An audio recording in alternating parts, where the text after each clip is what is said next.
the meeting to order, please. This is the Village of Riverside Board of Trustees regular meeting and public hearing for Thursday, October 17, 2019. The time is 7:01. Please call the roll. President Self. Here. Trustee Peters. Here. Trustee Gallagher. Here. Trustee Giese. Here. Trustee Hannan. Here. Trustee Evans. Here. Trustee Powell. Here. Village Manager Francis. Here. Village Attorney Mars. Here. Also present Village Clerk Haley. Thank you. If you'll please join us for the pledge.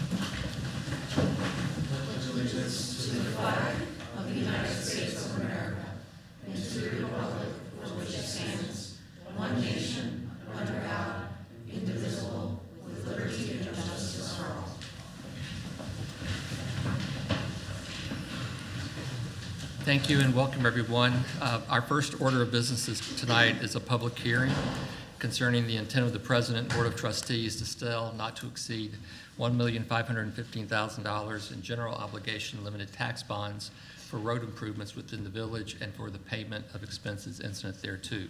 I would ask for a motion and a second to convene the public hearing. Motion made. By Mr. Gallagher. Second. By Mr. Giese. All in favor? Aye. Opposed? Meeting is called to order. Let it be shown that the trustees are all still present. First up is, are you going to lead us through this, Ms. Johns? Yes.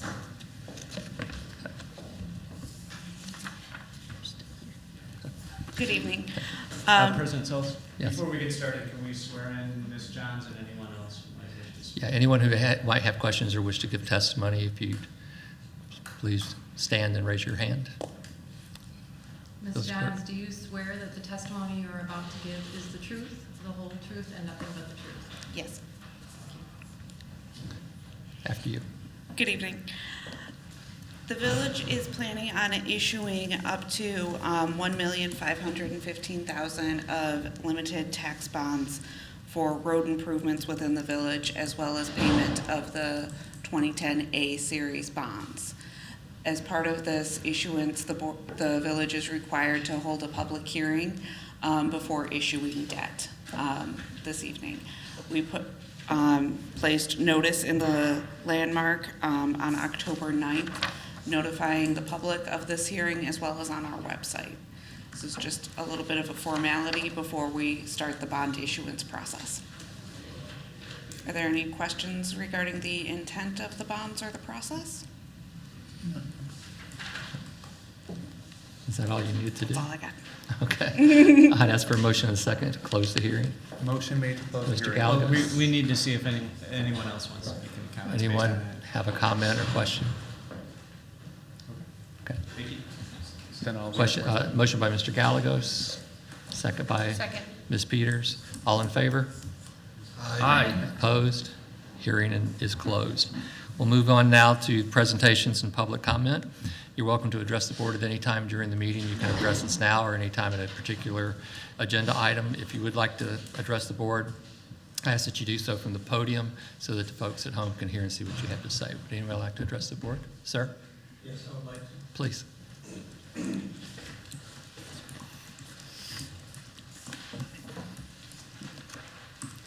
Good evening. Good evening. Just thinking as I was Could sitting you here. state your name and? Yeah, I will. My name is Ed Buck. I live at 325 Des Plaines. I've been a resident of Riverside for 30 years, and I was just thinking that up until the moment of coming in here, I felt as a 30-year resident pretty well implanted here. And arriving here and seeing the business of the village, I realized, or I feel like an outsider.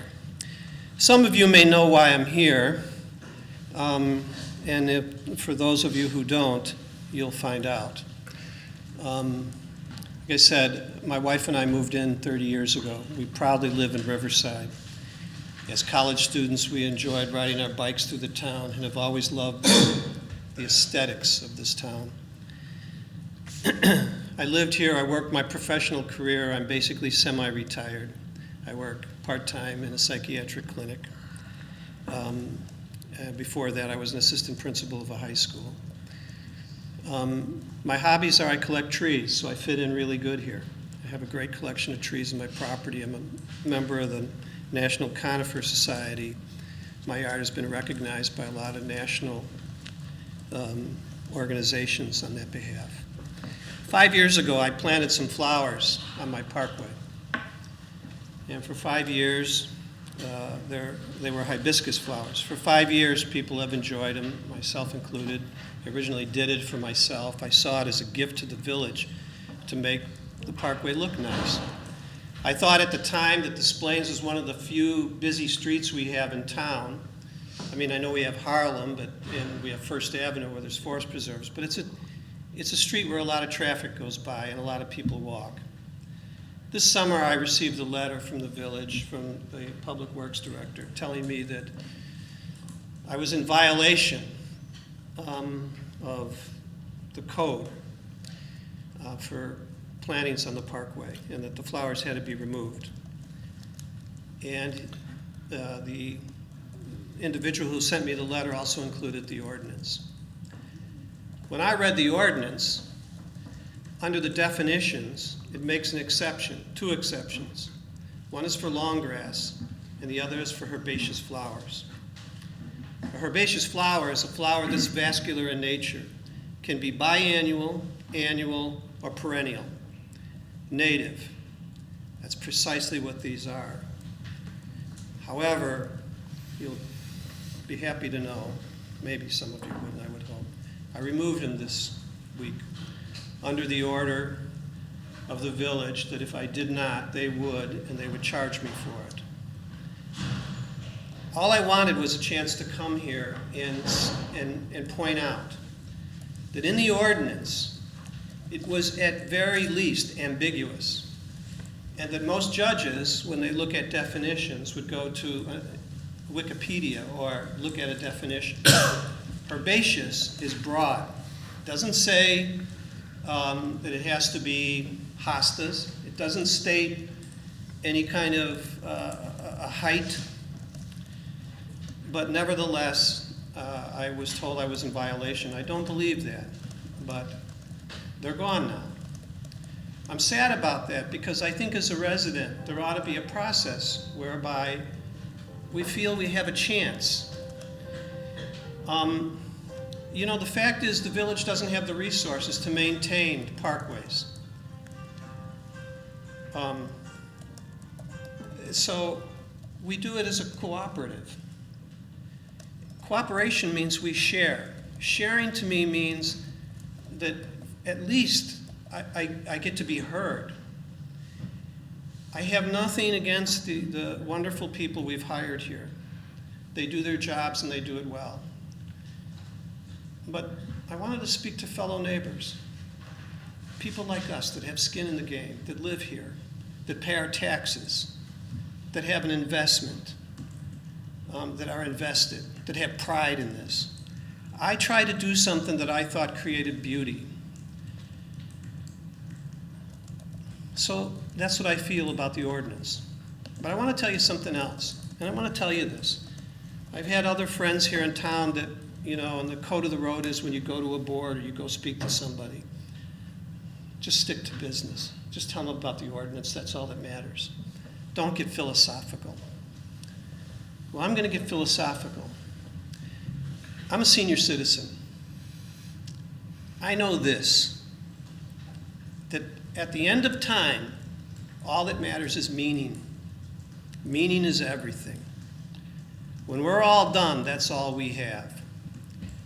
So I want to give testimony tonight to the people, the doorbells that were rung, the people who came up and said that those flowers made them feel good, for the grandmothers who paused to take pictures of their grandchildren, for the young high school student from RB who, when I was watering one day, came by and said, "Those are nice."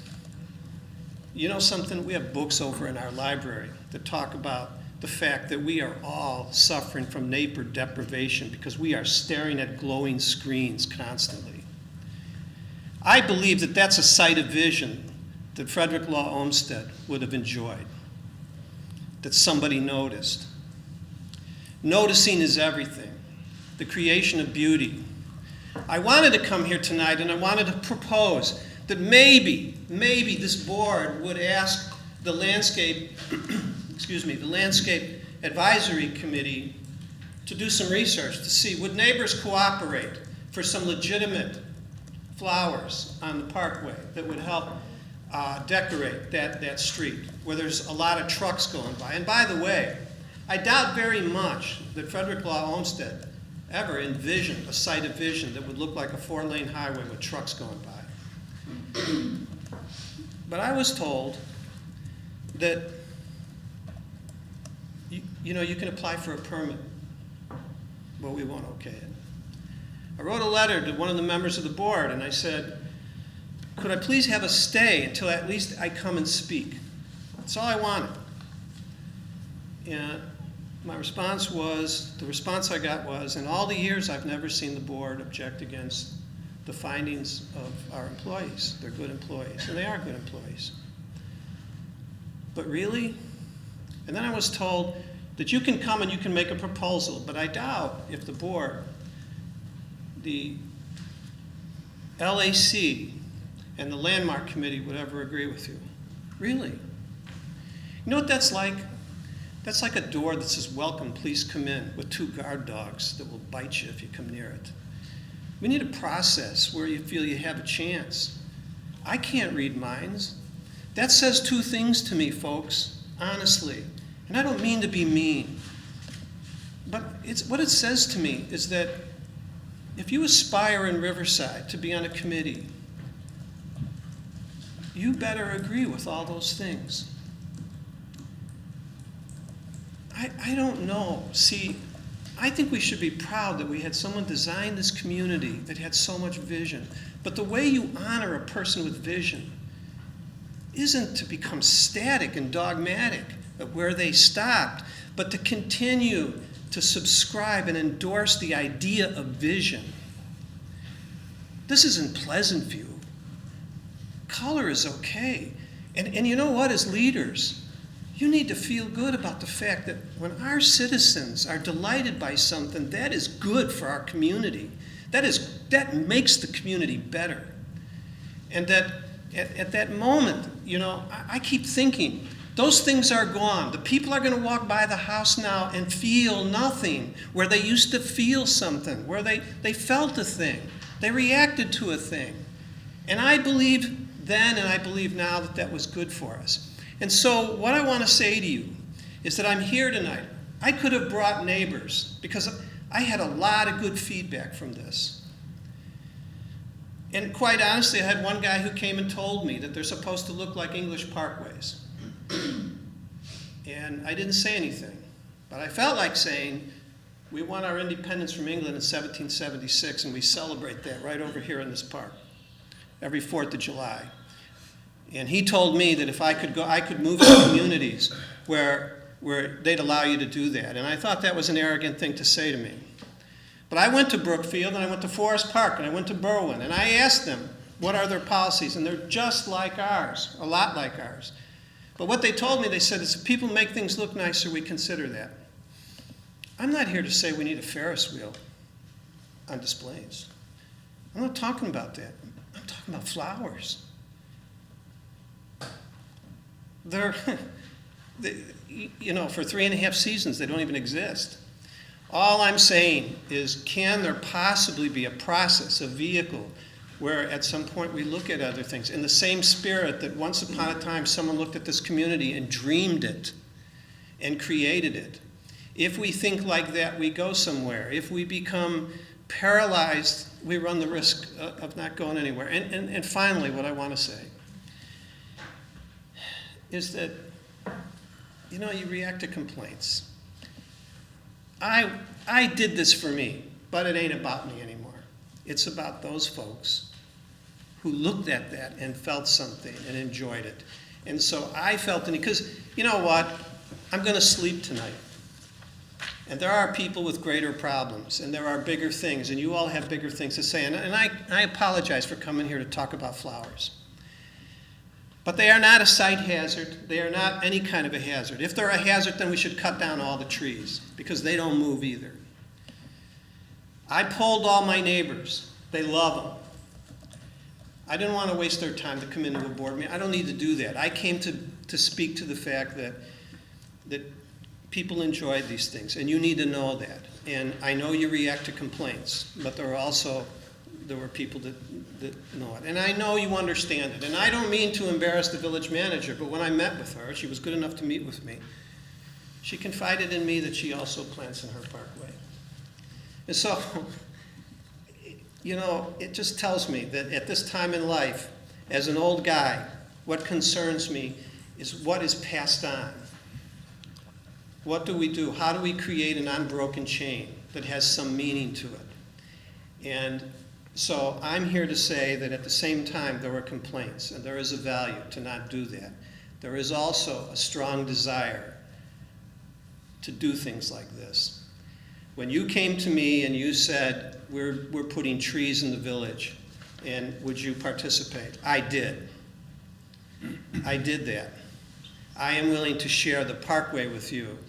I know it's yours. I know you have the say-so over it. But sharing means that there's consideration. And so what I asked for was consideration as a citizen to talk to my neighbors. I thank you for the opportunity to do that. I'm sorry for our disagreement. It killed me to dig those things out. I know they're only flowers, but it killed me to do it.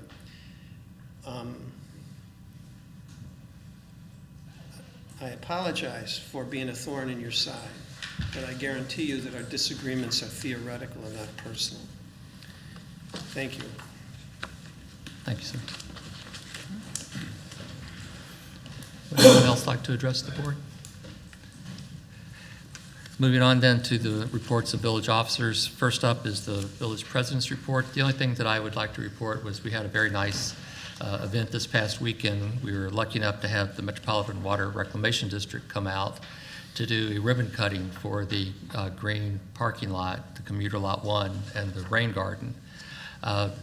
President Steele came out and had some really nice things to say about Riverside and our residents and our dedication to sustainable infrastructure.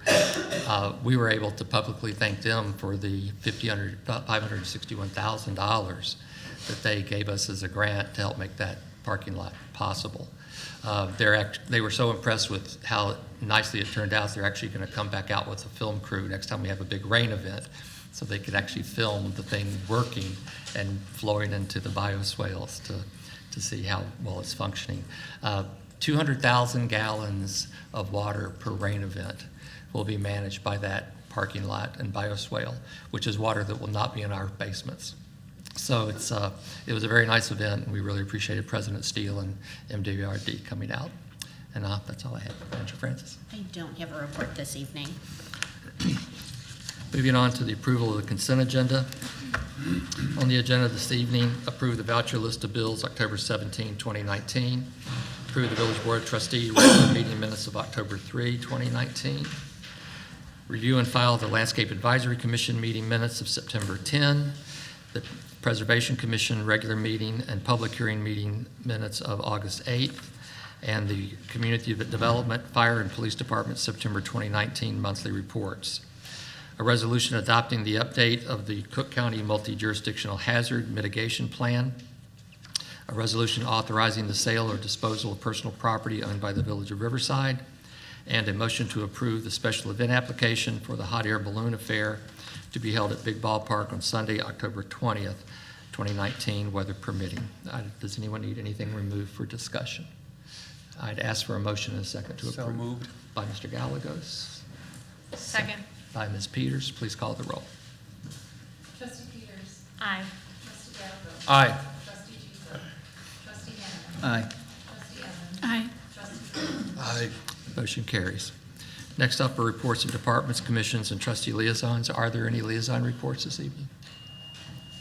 Hearing none, we'll move on. First, we have a police department update. And this is an exceptional program. I asked Chief Weitzel and Sergeant Cairo to come here and talk about this tonight. To me, this is the kind of thing that the future of policing, in my opinion. But it's an update on a new juvenile mediation program to divert nonviolent juvenile cases from the court system. Chief Weitzel. Good evening, President Sells, Trustees, Manager Francis. I'm going to shortly move aside because I'm going to have Sergeant John Cairo speak about this initiative because it was his idea along with Lieutenant Lauer to bring it to me several months ago, and John is in charge of implementing it because he did the work that went along with it. But I will introduce John. Why don't you step up? John is if you don't know him, he's on permanent midnights, at least for now. So he's the midnight supervisor, and John's a resident. And he did a lot of work on this program, and he's going to brief it, go over for you. I'll make one comment before I turn the podium over to John. He's going to talk a little bit about diversion for criminal activity. But one thing this program also does is some less than, you can use this new diversion program also for juvenile issues that don't fall in the criminal realm. An example of that would be, we do have parents that either walk into our police station or they call us, and they by the time they call us, they've been having difficulty with their juvenile son or daughter, sometimes as young as 9, 10, 11 years old, where they call us and they call the dispatch center and they say, you know what, my child just won't go to school today.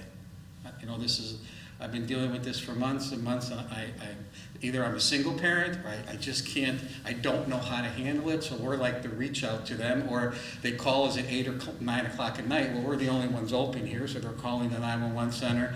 The officers are being dispatched to their home, or many times the residents are walking into the lobby. And we used to have these situations like, this isn't a criminal act.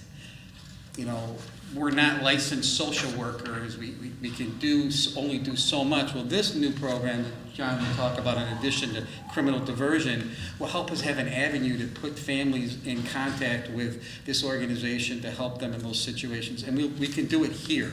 So we can arrange it down in Chicago, as John will explain, or we can bring that organization here, even on a weekend, and we facilitate them using our facility or the village hall. And if they want the police involved, we're involved. If they don't want us involved, and all they want is for us to be the avenue that sets up that connection, we can do that. So this is a juvenile diversion program for nonviolent offenders. It's also a resource that the officers can use for stuff that parents just don't know where else to turn. So I'll turn it over to John Cairo to brief you. Thank you. Hey, Doug. I'm Sergeant John Cairo. I'll try to make this quick, not too quick, because I don't get out often before 7 o'clock. As the chief was saying, the police department's going to be working with the Center for Conflict Resolution, utilizing a victim, offender, and family mediation program to resolve juvenile-related cases. Some of the problems that we see regularly are that incidents arise where conflict resolution isn't an option. Conversation has been halted due to differing opinions, tensions that build up with no constructive outlet to assist with reaching a mutually agreed term.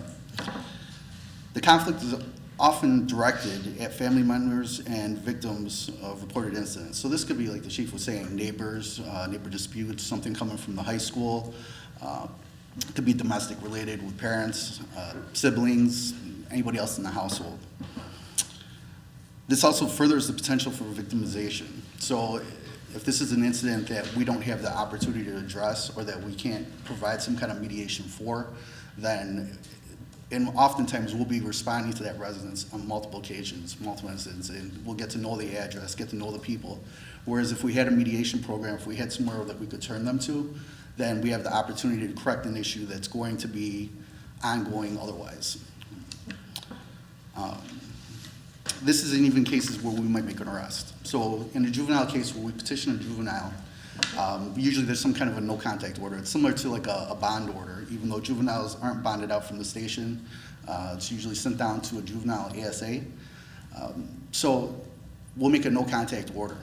Again, even though there's an arrest that was taking place, that has taken place, these juveniles may still have contact because they're neighbors. They don't have any option besides going back to that residence, going back to the school, going back to some location, and still having contact with the victim. So in this case, we'll use a program that has the opportunity to bring them, the victim together, the family member together, to try and quell some of these issues even before a court case. Mediation could take on two forms. Okay, so it could be the family member and juvenile. It could be a offender and juvenile. This is pretty much the two issues that we're going to deal with the police department. So it's either going to be internally with the family or through offenders.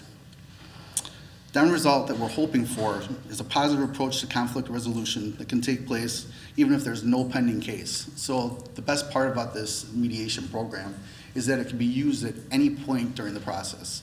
So meaning if this comes in to, as the chief said, a family member comes in at 7 o'clock at night, says that their kid's being bullied. We're not going to contact the school right then, at 7 o'clock and wake up all the administration to tell them that there's a bullying incident going on.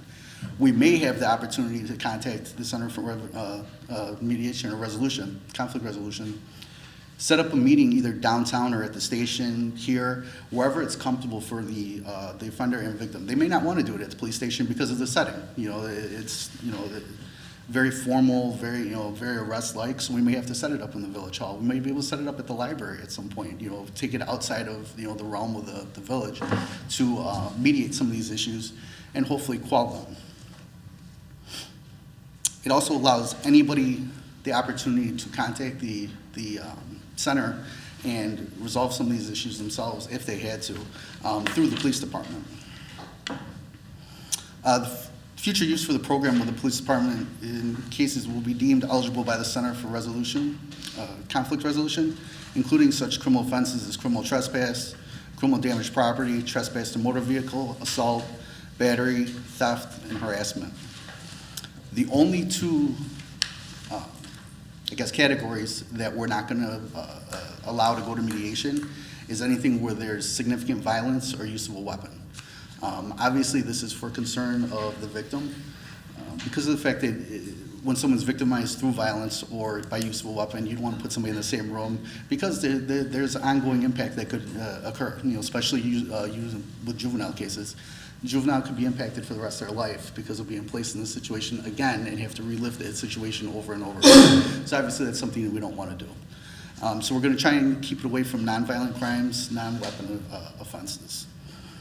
And we'll take into account, whatever incidents we can for this, but at the same time, it's going to be at our discretion, the police department's discretion, on what we do send down for mediation and how we're going to utilize this program. As of right now, just in case anybody has any questions, we won't be using this for adult cases as of right now. It might be something that we look to in the future. The difference between the juvenile and adult, obviously, is experience, understanding of criminal law, understanding of right and wrong. So we don't want to use these in this type of cases because of the difference in how they're perceived. As far as the deviation is concerned, as the chief was saying, Cook County is looking at automatically expunging juvenile cases that have been passed. So we're in the process, and I know that's something we've been going through for a while, of taking a lot of these cases that have been expunged. So this program is excellent because of the fact that it's something that we're already doing. So rather than sending something down that's not going to go anywhere anyway, potentially, or that's going to be expunged in a year, now we have an opportunity to end that problem prior to the other issues occurring. Does anybody have any questions? Trustees? Question. So if it's a juvenile situation and there's like a verbal threat, it's not physical, but it's not with a weapon. This is me asking, but wouldn't putting the two juveniles in a mediation room, is there any concern of that impacting the victim in that situation? Not necessarily, because you're looking at active violence or the threat of a weapon. So like if we had, just for an example, you have a Twitter post where a firearm's displayed in a picture saying, I'm gonna kill you, whatever. Right.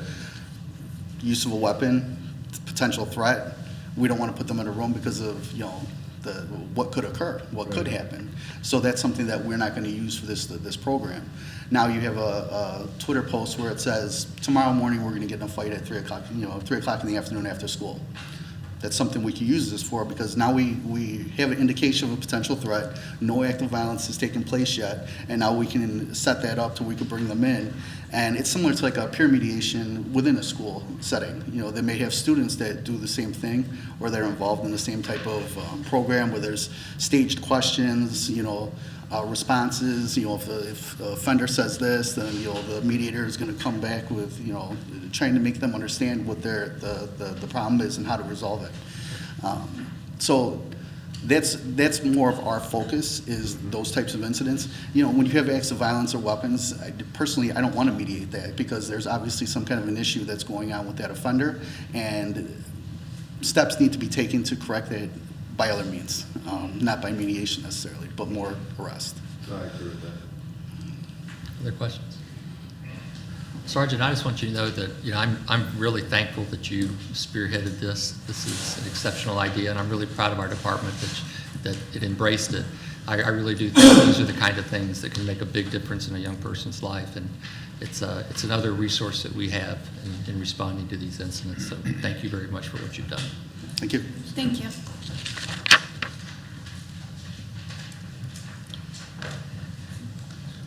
Thank you, Chief. Next up is announcement of the public hearing, a proposed 2019 tax levy for the Village of Riverside and the Riverside Public Library. The hearing to be held on November 7th, 2019. Director Johns, welcome back.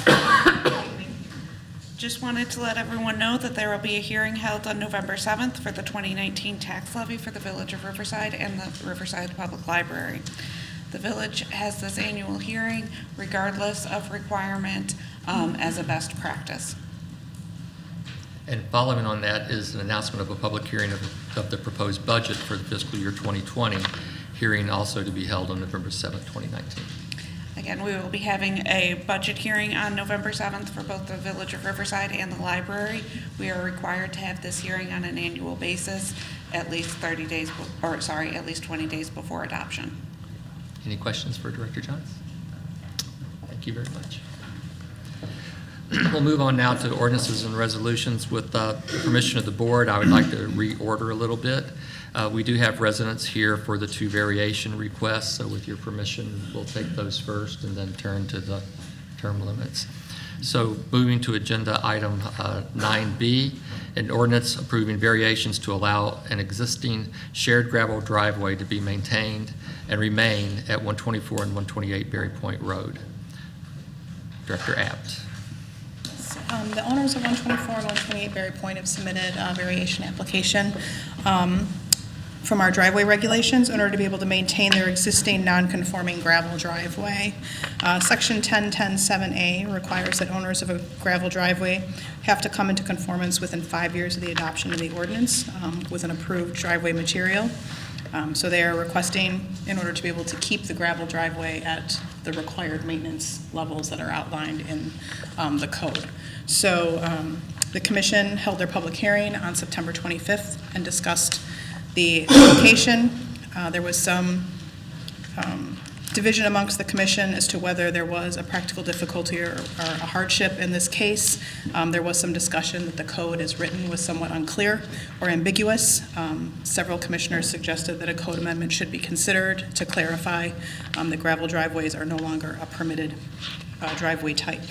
Ultimately, the Planning and Zoning Commission did recommend approval of the variation on a vote of 5-2. Based on that, or with their recommendation, I should say, they did ask that the board consider an amendment to the code in order to clarify that section of the zoning ordinance regarding driveway regulations. So based on that recommendation, staff is also requesting direction from the village board on text amendments to clarify those regulations in addition to the ordinance approving the driveway regulations before you. So to follow up on that, so we have before us a variation request. However, you've read the materials, probably some of you have watched the meeting. The core issue here seems to be this ambiguity within the code itself. My suggestion would be that we table this until such time that our attorneys can bring back a text amendment to the Planning and Zoning Commission for a public hearing that would clear up the ambiguity. At that point, we would have one set of standards that would apply to all the people who have gravel driveways. Otherwise, we're going to be in a situation where we're going to be singling out two residents with gravel driveways that would kind of be grandfathered in then down the line if the text amendment was later passed. So that, I think, would be the fairest and most equitable way to handle this, if you're okay with that.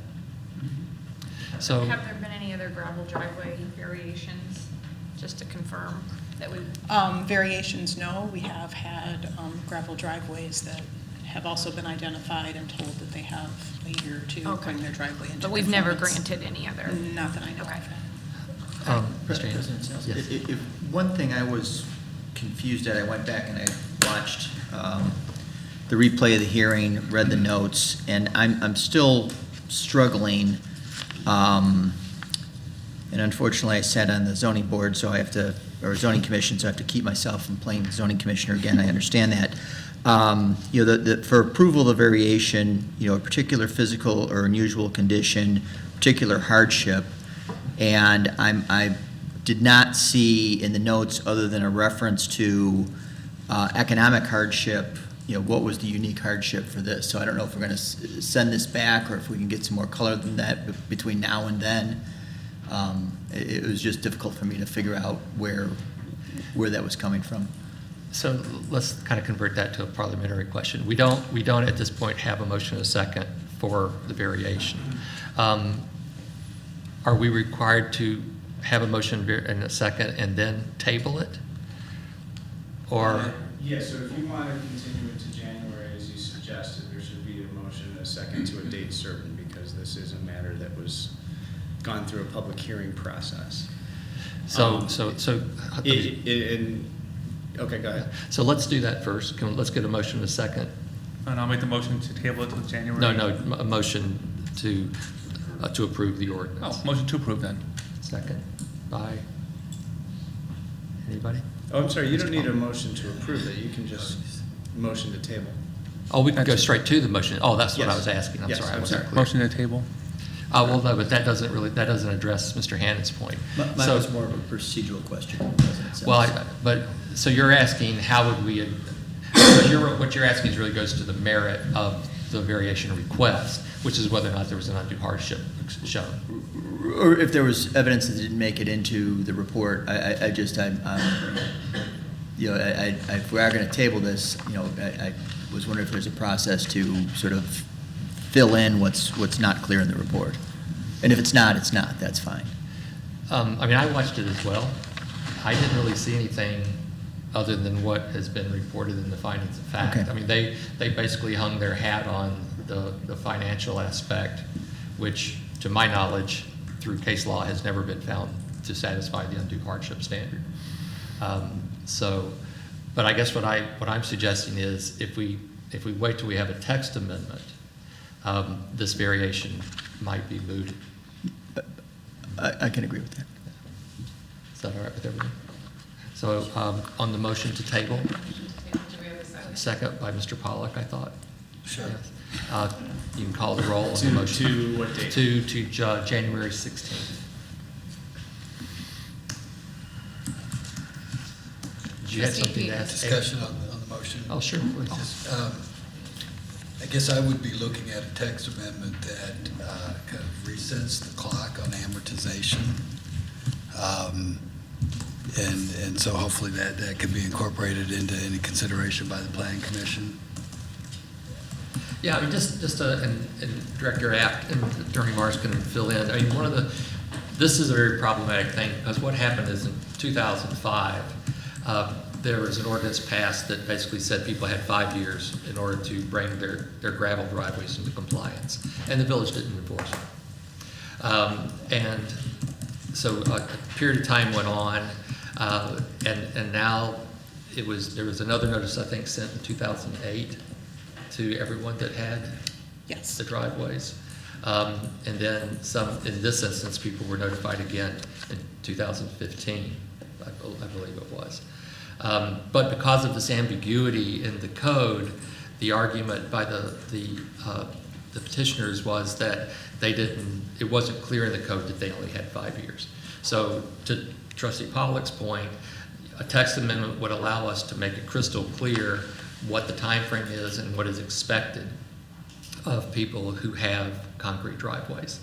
I think that given there has been a long period of time in which various notices have been floating around out there, that we might want to consider a shorter time frame in which to have people come into compliance.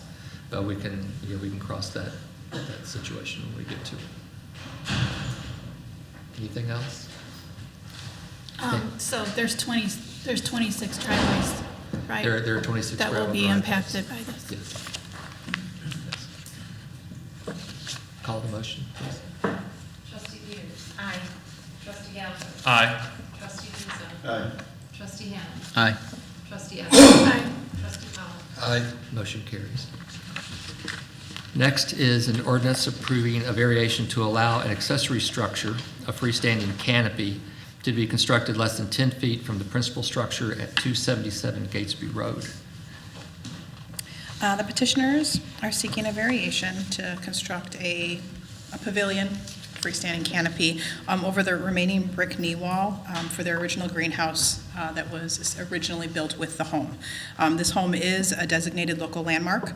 The proposed canopy would allow them to protect that existing brick knee wall that remains from any further damage until such time that they can restore the knee wall and hopefully the greenhouse. Our zoning ordinance requires that accessory structures be located at least 10 feet away from the principal building. In this case, they are looking to locate that canopy as close as they can to the building, so it would actually be about less than 1 foot from the main structure in order to adequately cover all of that knee wall. The canopy would be approximately 18 feet wide by 33 feet long, and it'll be set back 5 feet from the west property line at its closest point. The eaves of the canopy do extend approximately 24 inches.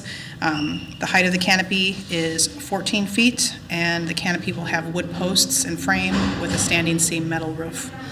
The owners also propose to have some wood screen panels and detail work as part of the canopy in order to mimic some details that are in the existing house. The Planning and Zoning Commission conducted their public hearing on September 25th. Prior to that, the Preservation Commission did have to review a certificate of appropriateness since this is a local landmark. They approved that request to build the canopy and protect the knee wall so that it can be restored. The Planning and Zoning Commission had some questions about what other measures could be possible to protect the knee wall. Ultimately, the petitioner said that it needs to be open air. They don't have the money to restore the greenhouse, which would ultimately be the best solution to protect the knee wall. But in the meantime, having the canopy over it would protect it from more water infiltration and allow them time to get the knee wall restored as they're required to do per our preservation ordinance and utilize that area. And hopefully at some point they will be able to restore the greenhouse, but that is a very cost prohibitive endeavor. The Planning and Zoning Commission ultimately recommended approval of the variation to allow this accessory structure to be constructed less than 10 feet from the principal structure. They made their findings of fact, noting that the fact that it was a local landmark and that in order to protect the knee wall and their mandate to protect the knee wall and preserve it constituted a unique and practical difficulty for this property and recommended approval. You have the ordinance before you. The petitioners are here to answer any questions. You also have listed on your zoning report the findings that both the Planning and Zoning Commission and the Village Board are supposed to find in order to, all of those standards in order to approve a variation. So I'd ask for a motion, a second, to approve an ordinance approving a variation to allow an accessory structure, freestanding canopy, to be constructed less than 10 feet from the principal structure at 277 Gates. So moved. By Mr. Gallegos. Second by Mr. Pollock. Discussion? Questions? Going once? I just comment to appreciate the residents' patience with our process of getting approval on this. We have a historic landmark and the need for a variation, and appreciate their willingness to invest in the community. Well said. Thank you. Please call the roll. Trustee Peters. Aye. Trustee Gallegos. Aye. Trustee Giza. Aye. Trustee Hannan. Aye. Trustee Evans. Aye. Trustee Powell. Aye. Motion carries. Thank you. Thank you. Hope you enjoyed your visit. All right, we'll go back now to agenda item 9A, a resolution providing for and requiring the submission of a binding public question limiting the terms of office for the president and board of trustees in the village of Riverside to appear on the ballot of the electors of the village at the general primary election to be held on March 17, 2020. Manager Francis. So just to restate what was done at the October 3rd meeting, staff had notified the village board that the General Assembly approved Public Act number 101-0114. That public act impacts the resolution that was approved by the village board, which is number 26, which was approved on April 18th, 2019, calling for a referendum on term limits. The public act applies to any referendum related to term limits, and it goes back to November 16th of 2016. Term limit referendum questions are no longer permitted to be retroactively. They can only be prospective. The one that was approved by the village board at that time was retroactive. And so I wanted to outline the different options for the board as it relates to potential board action for this evening or not. So I also wanted to make mention that nothing necessarily needs to be approved this evening as it relates to this referendum question. The board has till December to make some decisions as it relates to, so the following. The board can either approve the resolution as presented. This would repeal the previous resolution and referendum question, and the new one would replace it on the ballot with the current date of March 17th, 2020. So that's your first option. You can make modifications to the referendum question as presented. So an example of this, and I believe it was Trustee Peters at the last meeting asked about changing the date from March to November. And if that is the case, and that's the consensus of the board, there is one caveat to that item. You would have to wait to approve that resolution until November because it can not be more than a year in advance. So the board can make changes to the resolution and referendum question, and staff and the village attorney would then bring it back to the board for further action, whether it's in November or December. So you do not have to make changes and take action this evening. And finally, if the board decides to rescind or repeal the previous resolution and referendum that was approved in April of 2019, the next steps would be to direct the village attorney to draft a new resolution and other necessary documents for the board to approve, and then this item would be placed on an upcoming agenda for board approval. So I felt it was important to outline those various items because I think there was a little bit of confusion at the last meeting as to next steps. So just to reiterate then, and correct me if I'm wrong, Attorney Morris, so the only action that can be taken tonight of a final nature would be to approve the resolution that's in front of you in the way and the way in which it's drafted. So what do you think? Which just changes it from retroactive to prospective, which is their only option, right? Based on the previous board. Based on the state law changes. You could change the question, right? We could introduce a new question. I mean, the short answer, I guess, is you can do anything. Well, of course, yeah.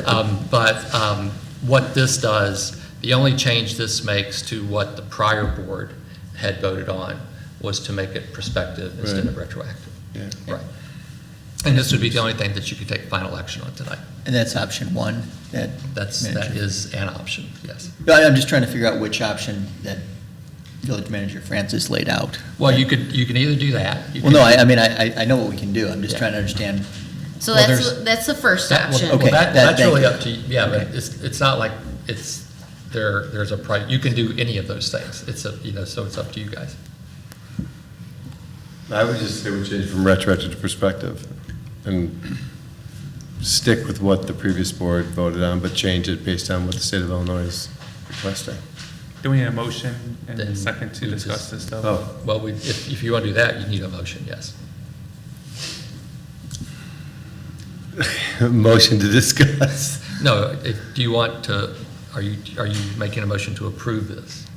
Yeah, sure, I'll make a motion to approve it. Do we have a second? I'll second. Mr. Hanley? Okay. So, Okay, so Discussion. I don't know that I was the one that raised the whole moving it from March to November, but I did agree with it. I did think it would be a potential advantage, but I want to play that out because I frankly could go either way. I think having more people voting on this is a good thing. And I assume more people are going to come vote at the November election. So I don't know if I'm missing something here with that. Well, Please let me know. because I was the one who brought that up. Okay, I was going to say, I don't know if it was me or not, but. Yeah, and, when I brought it up, I wasn't remembering the logistical issue of having to wait, because it has to be within the one-year that's right. period. Yep. I mean, I guess my feeling is that, I think that we would get more people voting on the question in November than instead of March, but I don't think we would get a different outcome, is my hunch. Because I think this primary season is probably going to be pretty active. So I think we probably will get a fairly high outpouring of voters in March. And the other thing is it gets it done. So the more I thought about it, the more I became rather ambivalent whether it was March or November. Those are good points. Okay. When is the library referendum going to appear? That could be March. That could be in March.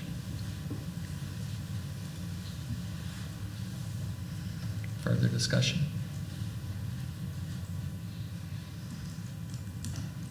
Call the roll. This is, just confirm what this is for, I'm sorry. This is to approve the resolution you have in front of you. Okay. And to place it on the March 17th, 2020 ballot. I'm sorry, is that with the modification to conform to the change in Illinois law? Yes, it makes it prospective. What's before you today is already modified. Okay. And there was other question that I missed last time is within the resolution is a specific provision repealing the prior referendum to make it nice and clean.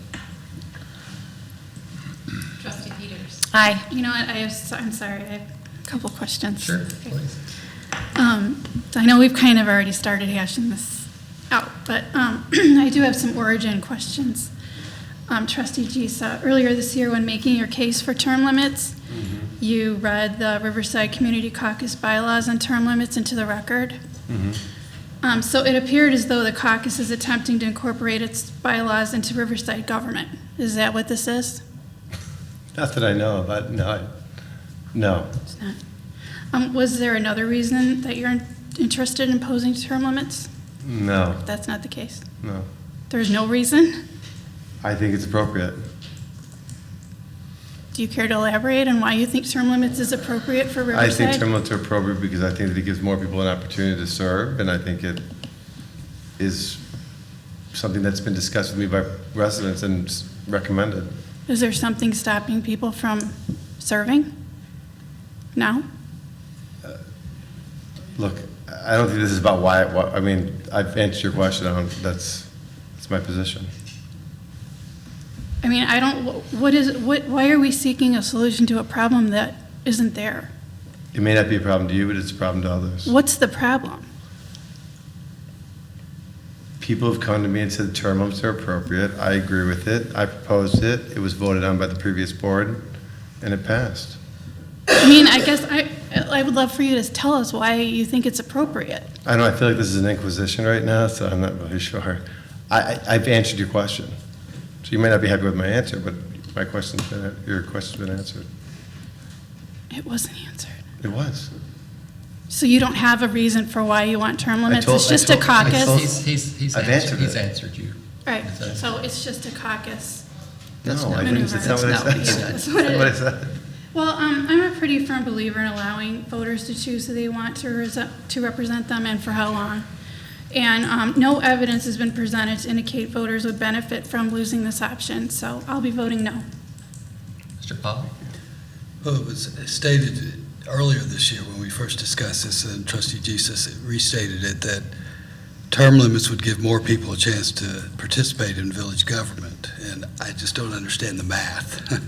To me, term limits, even if it's by 1 or 2, it reduces the number of people who can participate in local government, because you're telling the incumbents of 3 terms they can't participate in local government anymore at the board level. So the math is that you're reducing participation in local government, not increasing it. And I know we've hashed it out before. I'm not looking for a debate on that question, but that is the math. Other or comments? Please call the roll. Trustee Peters. Aye. Trustee Galagos. No. Trustee Giza. Aye. Trustee Hannan. Aye. Trustee Evans. No. Trustee Pollock. No. President 3-3, President Sells. Sells. Aye.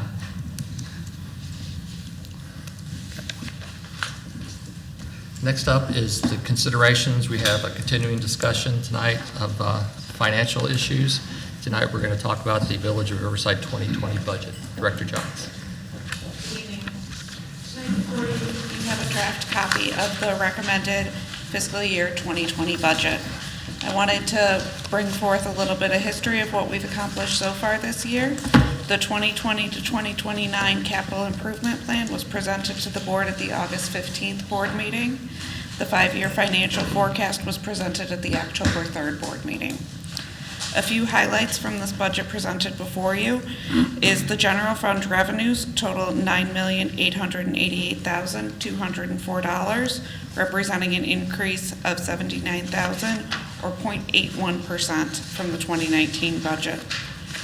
General fund expenditures increased $176,000 or 1.8%. There is an increase of unassigned fund balance without transfers of $15,738. Police pension expenditures have increased $29,272 or 2.1% from the 2019 budget. This number is provided by the pension fund's actuary on an annual basis. Preliminary estimates do not require a transfer of unassigned general fund balance revenues for the 2020 capital plan. A couple other highlights that I wanted to discuss is there are planned drawdowns of the village's motor fuel tax fund and the village's parking fund. These are funds that we build the surplus over time and then spend it down for capital purchases. So there are planned decreases in those two funds, as well as in the water fund. The water fund, the village has been making a concerted effort over the past several years to charge the proportionate share of administration costs to that fund, and we have been doing that on a slowly increasing process to not shock that fund. That was continued in the draft budget before you tonight. I do apologize, there is a slight error on my summary schedule in the capital section. The expenditures are missing. I will correct that and provide that to the board. Are there any questions regarding anything about the budget documents, or I can also bring back the questions that we discussed last time as well? Why don't you run through those first? Okay.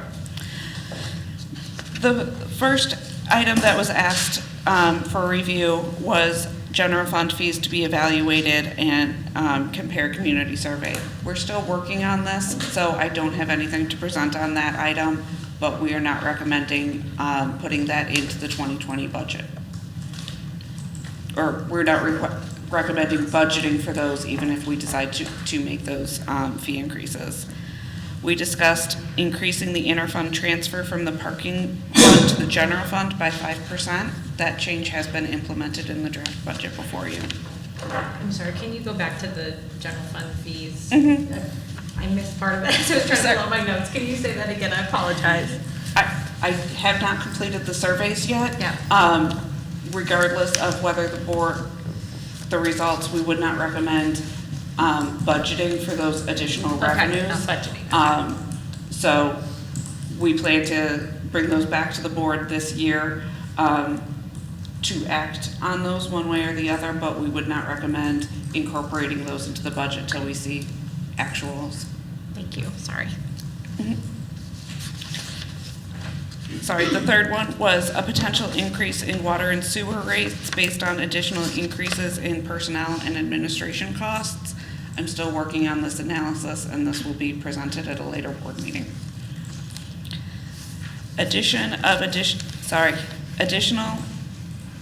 motor fuel tax with a maximum of 3 cents per gallon. The village has limited access to specific gallons sold at each of our gas stations. However, I did some research using conservative estimates of 40,000 gallons sold monthly at each station. I provided a table in your board packet about what this would result to in revenues based on an additional 1 cent per gallon, 2 cent per gallon, or 3 cent per gallon. Motor fuel tax can be used for street and alley improvements. In the 2020 capital plan, there is $25,000 budgeted for street preventative maintenance and $35,000 in thermoplastic paving markings. These efforts could easily be expanded. So let's talk about that one, because that's one that we could make a decision on tonight. You see what the potential revenue benefit is. If we have to balance that against the potential negative impact on our businesses, what do you think?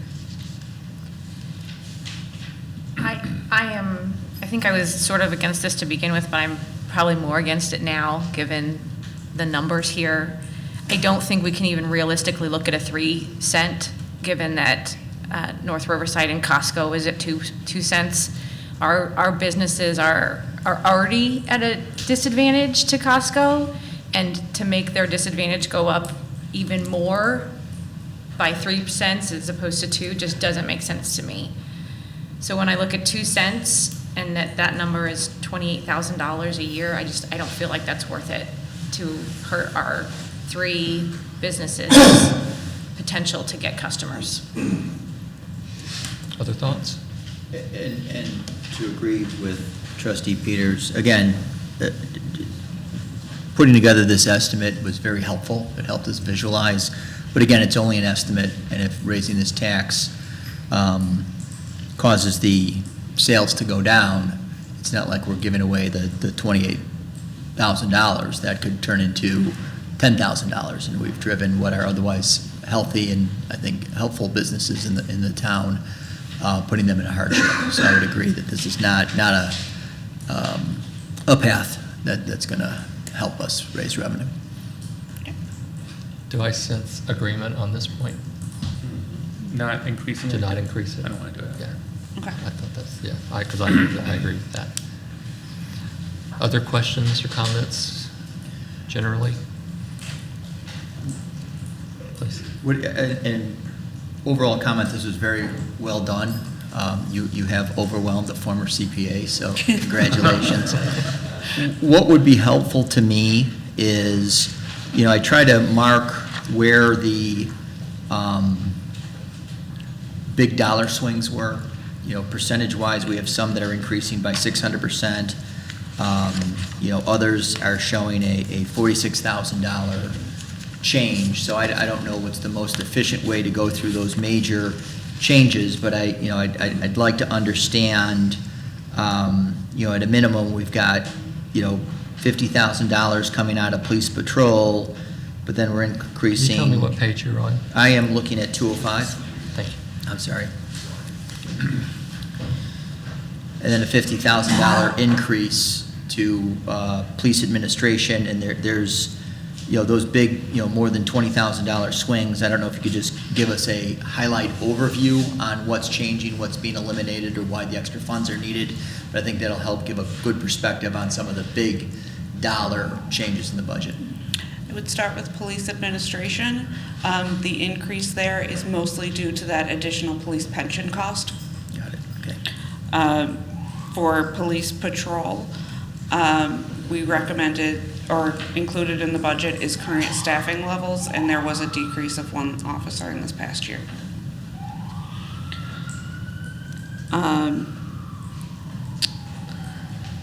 Sorry, I'm trying to pick up some of the other. Police communications. Police communications. That is now West Central Consolidated Dispatch. So in 2018, we were only open for 6 months with that. So trying to evaluate their actual costs. 2019 was the first full budget that we did with WC3 being open. So I think based on the actual projected and some of the capital outlay that they're planning, that's where we were coming up with that figure. And could we move on to then to just the highlights on the fire, just so we can understand where those numbers are coming from, those increases? I might need to bring up Chief Buckley for some of those increases. And I again, I'm can- just looking for an overview. I can provide a higher level, Okay. and Great. then Chief Buckley can probably fill in any gaps. So with fire administration, well, really with all of those items, obviously, we have a paid-on-call fire department, so we do daytime manning.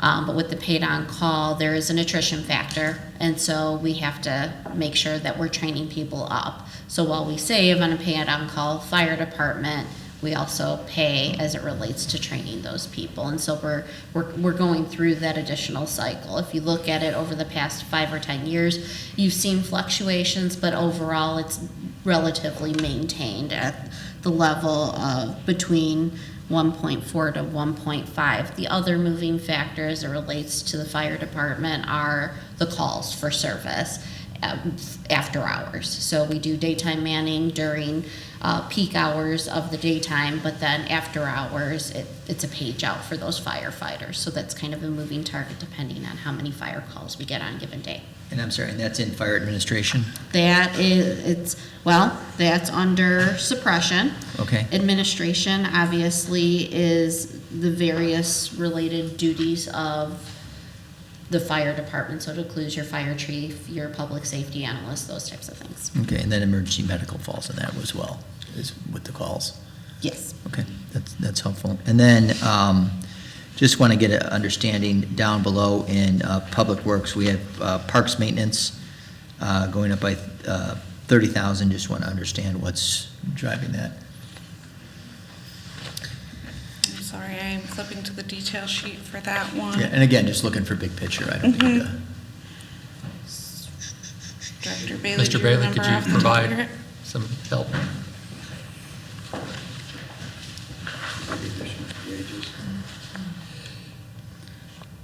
Okay. That one, and I believe it offsets some of the others, is making sure that we're accurately budgeting for wages. So I think a lot of that moved from, was it Street and Bridge that decreased? So making sure that we are allocating those. Well, grounds went down. Grounds and went down. Forestry went down. Forestry went down because some of those additional capital tree replacements were moved to the capital fund. Got it. From the forestry. And if I may, the overall change within the department is 2.97. So we have the SEIU contract, which I believe is at 2.75 for salary adjustment plus Okay. adjustments in other benefits. So things we don't control. Yes. Okay, that's helpful. And then if someone could just walk me through, anytime I see a budget with any sort of parentheses, I get a little nervous. So we have unassigned fund balance of a net surplus of 15,000, and then we have these adjustments. Could you just walk me through how we get to the negative 17 and what that means? What page are you on now? Still page Still 205. Still on 205? Okay. I'm sorry, for the water and sewer fund? No, it's for still the general fund. So The last while four lines Director in it. Johns is looking for it, I'll start walking you through it. The 15,000 for the unassigned fund balance surplus, Yeah, that is, yes. Yeah, I got it. Okay, I got that one. With regard to the assigned fund balance for the museum pays for various related activities and draws down on their fund balance, so that's why we took it below the line. Yeah. Okay. And then the 25,000 for the transfers out is the Parks and Rec repaying to capital projects from their fund balance assignment for 43's Quincy. For the capital outlay, for the capital Got it. improvements. Okay. And if I can just follow up on that, because I had exactly the same earlier today. If you go back up to the kind of the summaries on page 203, 204. Yep. The and please correct me if I'm mistaken, Ms. Johns, so the motor fuel tax fund, the water sewer fund, and the parking lot fund are all drawdowns from existing balances? Correct. So while they show negative numbers, that's because of a planned drawdown? Yeah, no, I'm not concerned with, there's more than negative number on 05. Yeah.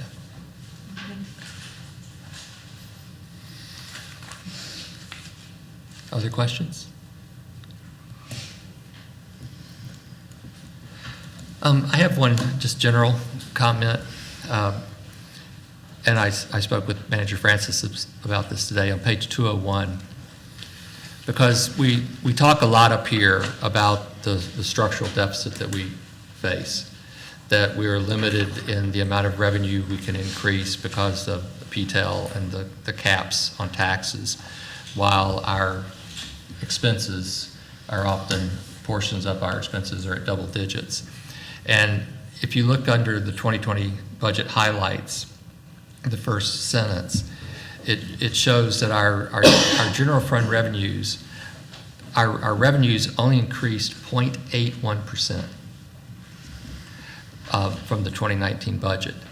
And then you look at the next sentence and you see that the expenditures were held to 1.8%. I found that almost incredible when I read it. And the reason it's at 1.8% is because of our staff. People talk about tightening the belt. Well, we've been tightening the belt. And, there's a saying down south, eventually you get the belly to the backbone. And that's kind of where we are now. So it concerns me a little bit. I mean, I'm so proud of our staff that they are able to do this and bring us a balanced budget. But I was reminded of what you said at our last meeting, Mr. Hannon, about that projection.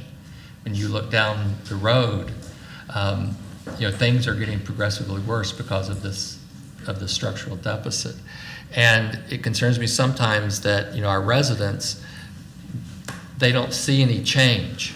The parks continue to look beautiful, and the streets continue to look great, and the snow continues to get plowed, and everything looks so good. But I don't want people to be surprised when that day of reckoning comes, because it's coming.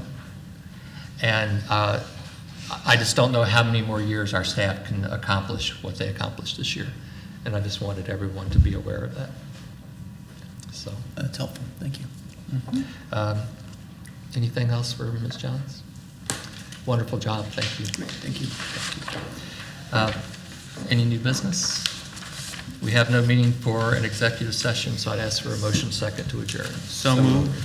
Mr. Gisa got there first. So seconded. Second by Mr. Gallegos. Please call the roll. Trustee Peters. Aye. Trustee Gallegos. Aye. Trustee Gisa. Aye. Trustee Hannan. Aye. Trustee Evans. Aye. Trustee Howard. Aye. Meeting is adjourned. Thank you. Good night.